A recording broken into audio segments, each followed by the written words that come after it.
كيف تتطور بسرعة. جميل. واحد، أن تعرف ثم تعترف ثم تقرر ثم تكرر. هذه رباعية. لا يمكن أن تتغير وأنت لا تعرف. واحد ما يدري أنه متكبر ما راح يتغير. واحد ما يدري أنه يطول كثير في التليفون، ولأنه لا يعلم الغيب، ولأنك أنت ما علمتني أنا سأظل أطول إذا دقيت عليك. أنا أقاطع كثيرا لأني ما أعرف أني أقاطع كثيرا، ما أحد قال لي، فأنا لن أتغير. فلا بد أن أعرف. طيب كيف يعرف الإنسان؟ يستنصح الناس. انصحني يا فلان. انصحني. يستنصح الناس، مو بجايك ترى. المؤمن مرآة أخي. المرآة ما تجيك أنت تروح لها. جميل. أنت تروح لها تسوي، هي ما تجيك. وإذا رأيت وجهك في المرآة غير جيد لا تغضب. بعض الناس إذا نصح أحد سوى له بلوك أو استثقله أو حس يعني تطفل. لا، العاقل لا يكسر ساعة المنبه لأنها أيقظته، ما يكسرها، هذا شغلها. بعض الناس كذا، هو الله يرسل لك هدية، وبعضهم هدية لأن أسلوبه زين ويعطيك محتوى ويعطيك ملاحظة زينة، وأحيانا الملاحظة زينة وأسلوبه شين، اقبله مثل الدواء. بتكون ثقيلة بس لازم تقبل. مر لكن نافع. صحيح. ما في مشكلة. إذا أول شيء لازم أعرف. اثنين، أن أعترف. التبرير عدو التغيير. ما أبرر. لا، أنا جيت قلت لي ياس أنت يا أخي دائما تقاطع. أقول لك أنا قاطع. أعطيك حركة الضحية. أنا قاطع. أنا يسموني أبو إذن من كثر ما أستمع. أنا ما أدري إيش، وأنا ما أروح. إبراهيم تصدق يقول لي قاطع. أنا قاطع إبراهيم لأني مندفع. إبراهيم يقول لا بالعكس، والله بالعكس، ما أدري إيش. لن أتغير. صحيح. التبرير عدو التغيير. التبرير مثل المادة الحافظة. المادة الحافظة تحافظ على الأكل لكن لا تزيد حلاوة. التبرير بيحافظ على سلوكك السلبي، ما تتغير. بل الإنسان على نفسه بصيرة ولو ألقى معاذيره. أنت أدرى. إذن علشان أنا أتغير لازم أعترف. والاعتراف بالاقتراف تقول العرب طبيعة الأشراف. الإنسان يعترف. أخطيت. طيب فرضنا الشخص ما أخطأ أو النصيحة كانت غير صحيحة، هل يبرر له ولا يتركه وخلاص يسمعها؟ ممتاز. 3 أشياء. إن كان رأيا تقبله، مرره. إن كان معلومة حللها، شوف هي صح ولا غلط. إن كان اتهاما رده. جميل. في فرق إنه يتهمني، فرق إنه يقول أسلوبك مو زين وما أدري، أو يقول أنت نصاب لأنك سويت 1 2 3 4. لا أرد عليه. الاتهام ممكن أرد عليه. إذن ليس على إطلاقها. 1 أعرف، 2 أعترف. اعترفت. طيب في ناس يتوقف عند المرحلة الثانية. اعترفت. إيه ادعي لي. قلت لي أنت والله ترى بتقاطع كثير، والله منك صادق، ادعي لي. بس ما تغيرت. طيب شو المفترض؟ أنتقل للمرحلة الثالثة، أقرر إني أغير. والله فعلا يا أخي أنا لازم، وأبدأ أقرر. حط في بالي إني سأتغير. طيب في ناس يبقى في هذه المرحلة. هذه المرحلة كيف نعالجها أو كيف إحنا نفهمها؟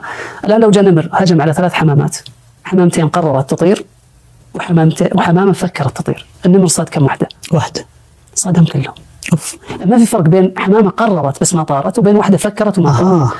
ما في شيء. هو الفرق شعوري. هذا فكر أنا قررت بس كلهم ترى قاعدين. أنا قررت أطلع وأنا أفكر أطلع ما فعلوا. صحيح. فأنا أقرر بمعنى أني أحط في بالي إني بتغير وأسوي لي خطة ثم أكرر. إيش معنى أكرر؟ يعني مو بس أسويها مرة واحدة. سويت مرة واحدة والله أنا ما عاد أقاطع، حسيت الناس ما يعطوني فرصة أتكلم، أبى أرجع مقاطع بلس أكثر. لا، كرر مرة 2 و3 و4 لأن العادات القديمة مثل الجذور صعب، تحتاج تشيلها بالتكرار بعدين تزرع واحدة جديدة بالتكرار أيضا. فأنت هذه الرباعية. طيب هذه الرباعية تنقلك إلى 4 دوائر. بجيبها بسرعة عشان ما أطيل عليك. الدائرة الأولى دائرة العادات في منطقة الأمان. إنسان دائما في عادة معينة. إذا جيت طلع من عادة جديدة، حتى ولو أن العادة هذه القديمة تأذيه لكنها أحسن له من أنه يروح شيء جديد ما يدري وشو. إنسان يألف ما اعتاد عليه.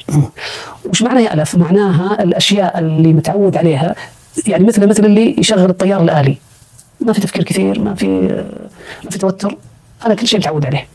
زي اللي يدخل بيته عارف وين يحط أغراضه، عارف وين يحط جزمه أجلك الله، ملابسه وكذا وكذا، نفس طريقة نومه، نفس كل شيء. ما في توتر، أنا كل شيء متعود عليه. زي اللي يدخل بيته عارف وين يحط أغراضه، عارف وين يحط جزمه أجلك الله، ملابسه وكذا وكذا، نفس طريقة نومه، نفس كل شيء.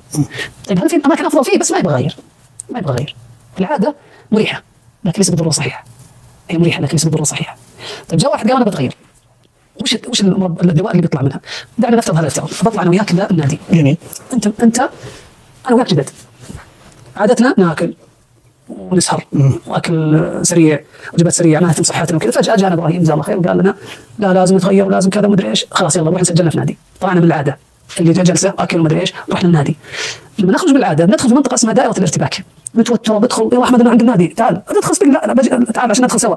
نتوتر اول مره في المكان هذا. رحنا شوف الناس شو ركب السير، طيب نبدا هنا ولا هنا، واللي يرفع الاثقال واللي مدري ايش، وشوف توكي وش عليهم واسكت. احمد بالله راح اساله اخ ما اعرف انجليزي، انا شكلي اعرف انجليزي. وراحت ارتباك. هذه مصيبه. بعض الناس ينتكس يرجعون صادق ويرجع العاده. وين ولا نقلب وعندنا صحن مدري ايش معجنات ورجعنا العاده. وبعض الناس لا يتحمل لحظه الالم هذه، لحظه الجهل، لحظه الانكسار، لحظه السخريه، لانه ممكن يضحكون علينا. لحظه الشفقه، الناس تنظر لنا مشفقه علينا. معليش احمد جيت بمشي ياسر، قلت لي اثبت، ما عليك. اذا جلسنا هنا وجينا من بكره قل التوتر، اللي بعد ننتقل الى المرحله الثالثه، مرحله اكتشاف التعلم. اجي احمد يا اخي ايش رايك؟ طيب خلينا نساله، دافعين فلوس احنا، خلينا نساله. هو صارت نفسيه غير الحين، والله يجرني احمد اروح انا وياه، هذا ايش؟ طيب ودنا نبدا وش نسوي وكذا. ثم اكتشفنا ان اصلا كل الحياه قائمه على السؤال والاكتشاف، الناس ترحب فينا، مين تسخر منا؟ صحيح. صرت اسال واسال كثير صرت اعرف اشياء كثيره. انتقل للمرحله اللي بعدها اللي دائره التطور والابداع.